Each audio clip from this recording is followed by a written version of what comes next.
예, 안녕하세요. 조기현 변호사입니다.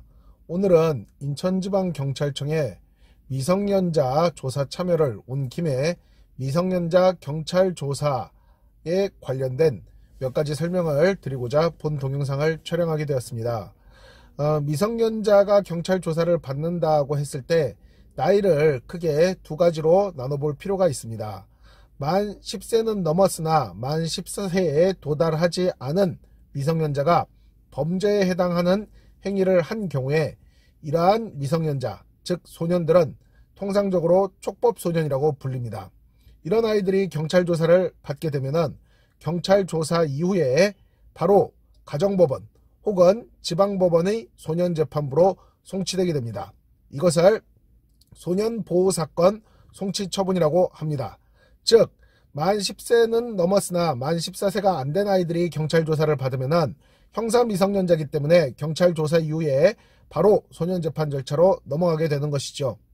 이에 비하여 만 14세는 넘었으나 만 19세가 안 된 미성년자, 형사적으로는 성년이지만 소년법의 보호를 받는 이러한 미성년자의 경우에는 범죄소년이라는 이름으로 불리게 되고, 경찰 조사 이후에 사건은 원칙적으로 검찰로 넘어가게 됩니다.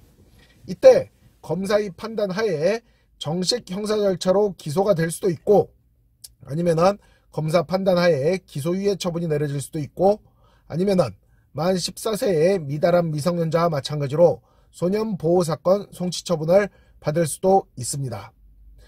중요한 것은 만 14세를 기준으로 해가지고 만 14세에 달하지 않은 미성년자들은 경찰 조사 이후 바로 소년재판 절차로 넘어가는 데 비하여 만 14세가 넘은 미성년자의 경우에는 경찰 조사 이후 검찰을 거쳐서 검사 처분으로 소년사건으로 진행될지 형사사건으로 진행될지 기소유예 처분이 내려질지 결정된다는 것입니다. 미성년자가 경찰 조사를 받을 때부터 변호사를 선임해가지고 변호사의 보호를 받을 수 있습니다. 미성년자 사건의 경우에는 미성년자 사건에 정통한 변호사의 도움이 꼭 필요할 것이라고 생각됩니다. 이상 미성년자 사건을 전문적으로 다루는 소년사건 변호사 조기현이었습니다.